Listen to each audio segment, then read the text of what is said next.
Hello, my loves. I hope you guys are doing well. Welcome into this video for the full moon in Aries. So for those of you who are new, hello and welcome in. It's great to have you here. If you want to learn more about how to get the most out of these readings, the kind of energies I call in, the kinds of ways that I encourage you to engage with this material and your spiritual support team that we work with to get guidance for these phases and to learn more about ourselves. You can check out my tutorial video on how to get the most out of these videos. It's like a welcome video. It covers the things that I say over and over again and gets you caught up to speed with how to get the most out of what I'm offering. It's totally not necessary, but it is an option available to you if that feels good and aligned. So to those who are not new, hello and welcome back in. Thank you guys so much for being here. I truly appreciate having you here.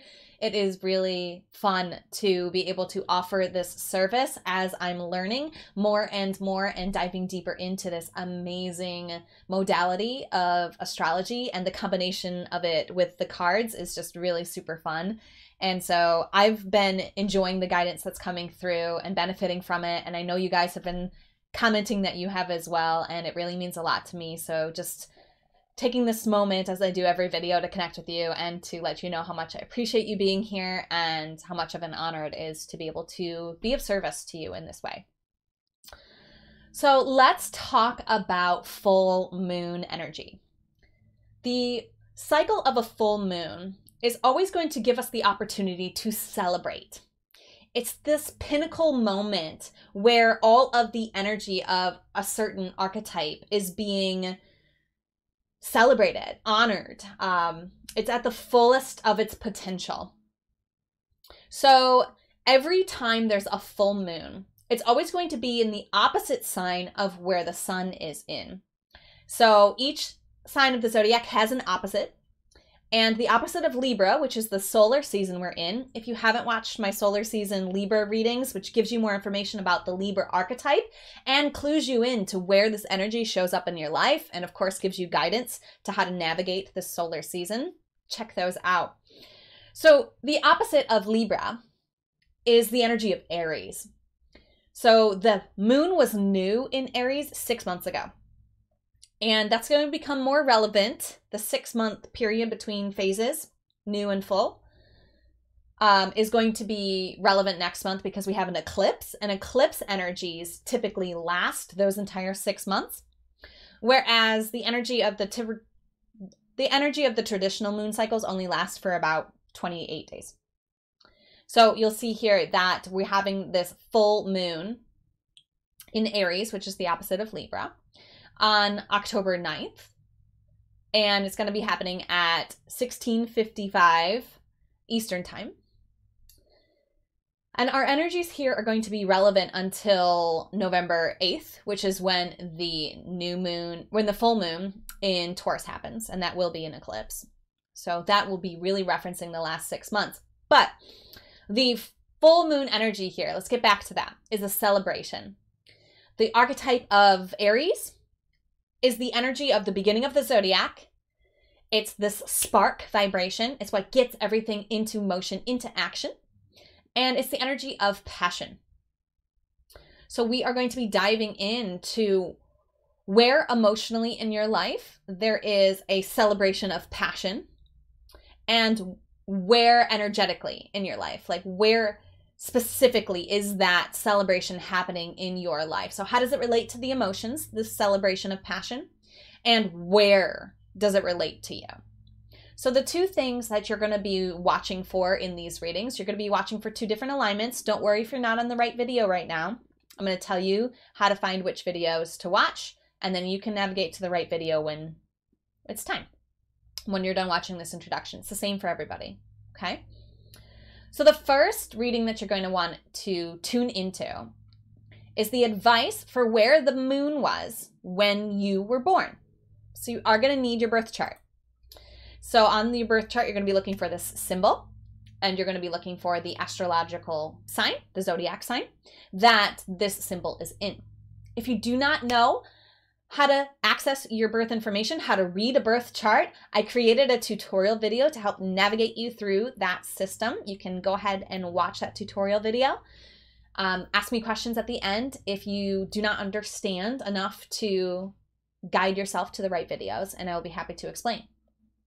So you're going to want to know where the moon was when you were born, and you're going to want to watch the advice that's relevant for where the moon was when you were born. The other alignment you're going to watch for is where this full moon is happening in your life. To know where this full moon is happening in your life, you're going to look for 16 degrees, 33 minutes of Aries, and you're going to find which house that occurs for you. And then you'll watch that relevant advice. Again, if you don't understand what that means, that tutorial video will cover how to find out which house this is in for you. Now, I've created a new tutorial video to show you how to use the whole house system. I love the whole house system. I think it's very easy to explain, especially for people who are very new to astrology, and it makes it a lot easier to understand. So essentially, if you already know your rising sign, if you're using the whole house system, you can find out which house Aries is in by going through the zodiac from your ascending sign all the way until you find Aries. So my ascending sign is Virgo. Okay, so that would be the first house. The next sign in the zodiac is Libra, second house. Third house would be Scorpio. Fourth would be Sagittarius. Fifth would be Capricorn. Sixth would be Aquarius. Seventh would be Pisces. Eighth would be Aries. Okay, so you have to know the order of the zodiac, and you have to know your ascending sign to be able to utilize the whole house system to find out which house this is in for you. You can also utilize any other house system and just watch the advice that's relevant for the house system that you're watching. And if all of that went over your head, watch the tutorial video. It'll explain, okay? I don't want to leave you guys in the dust here, but I have been leaving little breadcrumbs and giving you videos that you can watch and access to help you navigate these understandings, these awarenesses, these readings. So we are going to be getting guidance from the Goddess Power Oracle by Collette Reid. And before we dive into the individual readings, I just want to let you guys know that there's many ways you can support me as I support you, as we support each other. You can join my chakra meditation service. It's on WhatsApp. It's only $14.40 a month. You can sign up at devotedandvulnerable.com/services, which is also where you will find my new chart reading services that I'm going to be offering. I'm very excited to roll out this service, and I'm also very nervous about it. I'm even having trouble talking about it because it's something I've been wanting to do for a while, and I finally feel ready, and I'm really excited to dive into your chart with you. If you want to learn more about the uniqueness of you, the geometry of you, beyond what I offer in these free readings. And of course, you can always comment on the videos. That helps me with the algorithms and gets me out to more people. And you can always share this with people. And there's always the option to donate if you feel inspired to do that at paypal.me/devotedvulnerable. Link is in the description. Let's get to your individual readings. So this reading is for you if the moon was in Pisces when you were born, and or if this full moon in Aries occurs in your 12th house. If you haven't already taken a few deep breaths, called in your support team, and opened your heart to receiving the guidance that's coming through, please do that. Pause the video if you need more time to set that space. Your message is coming through strong here with Ocean, number 41. Her theme is generosity. You might see the number 41 to validate this message throughout this lunar phase.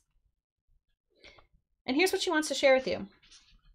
This is what she wants you to celebrate. Well, your support team wants you to celebrate through her. There is a universal law that centers on unrestrained generosity and flow. Ocean, the benevolent Yorubian river goddess, the representation of nourishment, healing, fertility, and prosperity, reminds you that life herself has given to you freely. You have been offered air to breathe, water to drink, food to eat, shelter to sleep in.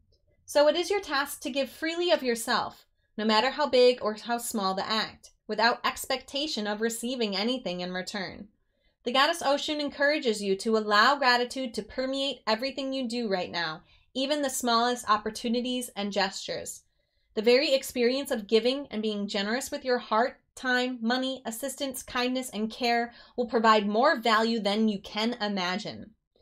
And when you release all attachment to the outcome, you will be surprised to see how the good fortune you have bestowed on others comes back to you tenfold. Ocean reminds you that this is a truth that has existed since time began and will continue until the world's very end. Yeah, powerful. We're going to get into how this aligns with the moon alignment. So if you're here for the house interpretation, scroll ahead. First, I'm going to talk about what the moon in Pisces means. If you're already familiar with this energy, just scroll ahead to the interpretation.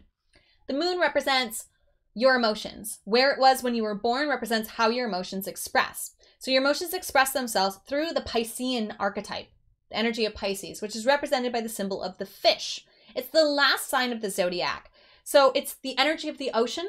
So it's like everything returns back to the ocean and becomes one again. But it's also at the same time the energy of the womb from which new life gestates, ready to be born, because it's the sign, it's the end of the zodiac. So it's the sign right before the next new beginning, the next new cycle. So it's the ocean and the womb, the end and the beginning. So your emotions express themselves in this Pisces energy. Pisces is a water sign. Water signs are the emotional signs. So your emotions are emotional. Believe it or not, only 3 of the 12 alignments have emotional emotions. The rest of us got to deal with another expression in this area of our lives. You're changing emotions. You're changing water. Mutable is the energy. So mutable signs are always at the end of a season, the transition of a season. So you're at the transition from winter to spring in the northern hemisphere. So this is a very, your emotions are changing probably constantly. And you're just always watching how your emotions are like swimming together like 2 fish. A Pisces energy is very devoted, sensitive, accepting, imaginative, and compassionate. So when it comes to your emotions, this is how they like to express. If this doesn't resonate with you, just know that you may have other things going on in your chart that are repressing this moon alignment. If you want to know more about that, please feel free to reach out to me and we'll do a chart reading. So let's relate this to our beautiful ocean, our beautiful goddess of generosity. She is inviting you to celebrate your heart, celebrate your generosity, and just to give and give and give without thought of what's coming back. Her message is very, very simple. I'm trying to relate it back to the emotions and celebration energy, and I'm just not coming up with much. Hopefully, maybe you're getting answers. There are lemons here. So if that's a message for you, maybe there's something there for you. Hold on, let me see what else is here.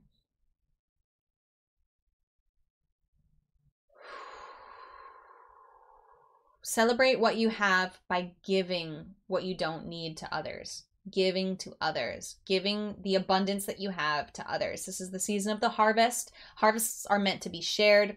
You are being invited to share your generosity with others. So the way that you celebrate your emotions is through your generosity, is through being generous, especially when it comes to offering your heart to people. Yeah?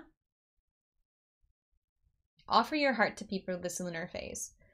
This is how you're going to celebrate your generosity. Yeah? And you can celebrate the ways that you've offered your heart in the past. Okay? Just really by giving yourself appreciation. You don't have to do anything that doesn't feel comfortable. So if that felt like, yeah, that feels like something I really want to do. If it didn't feel that way to you, then it's like, maybe you just need to sit with the ways that you've offered your heart in the past and really hold space for that. Really love yourself for that.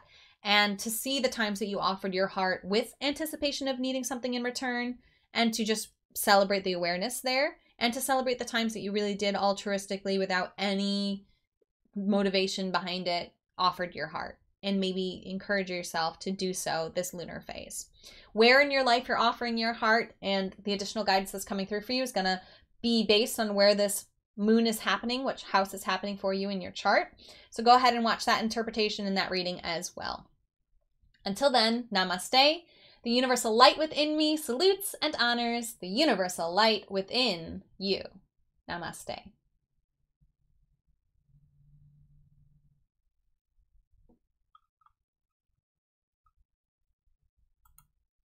So this 16 degrees, 33 minutes of Aries occurs in your 12th house. I'm going to talk about the 12th house energy first. So if you already know that energy, scroll ahead to the interpretation.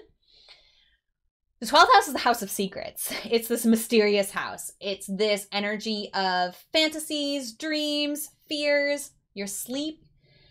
This is the area of your life that you're receiving this celebration energy. You're being invited to celebrate generosity when it comes to your secrets. What does that even mean? Well, let's get into the interpretation here. What I'm feeling here is that you have a hidden desire to generously show up for other people without an alternative, without an alternative motive. So you're being invited to do that this lunar phase. If that feels resonant for you, if you're like, yeah, I do desire to offer myself without needing anything in return. You might also be very aware of your dreaming space. Check in with your dreaming space. Dream journals, gratitude journals. This is something to celebrate this lunar phase. Celebrate your dreams. Celebrate the messages in your dreams. Share your dreams with others. Share yourself with others. I'm just tapping in here because this is like a weird flex for me. Like, I'm not quite understanding. This house is the hardest house for me to understand, actually, conceptually, because it's the house of secrets. It's the mystery house. It's like the end and the beginning. And yeah, you're being invited to celebrate what you have, to be grateful for what you have, and to offer generously that which you have extra of. Yeah. You're also being invited to focus on your dreams that relate to generosity.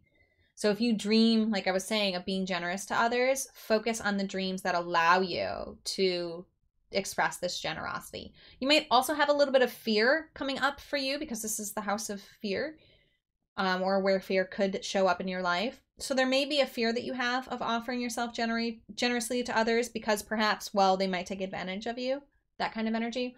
Well, you're being invited to celebrate your generosity and generosity for generosity's sake, and to challenge that fear and say, I'm going to offer myself anyway. And also to tap in with your guides and your guidance and to know where it is that you are being received and where it is that you're not. But again, not offering yourself with any expectations of anything else. So there's nothing to fear because you're not expecting anything in return. Yeah? It's really the message here. Let me know what your moon alignment was if you're having trouble interpreting this, if this wasn't clear enough for you, especially how it relates to your moon message that you got. And we'll dive into that together, okay? Because like I said, I'll be honest with you, this house is the hardest for me to interpret because I'm still very much learning about this vibration and this energy. So yeah, let's learn about it together. Let me know what's resonating here for you so I can get extra validation of that. And let me know if you have questions and there's still gaps to fill in. I'm happy to fill them in for you. Okay. Thank you for being here. Thank you so much for your love, for bringing this celebration and generosity into the realm of your desires and your dreams and facing your fears. And I really honor you and appreciate you. And as always, namaste. The universal light within me salutes and honors that universal light within you. Namaste.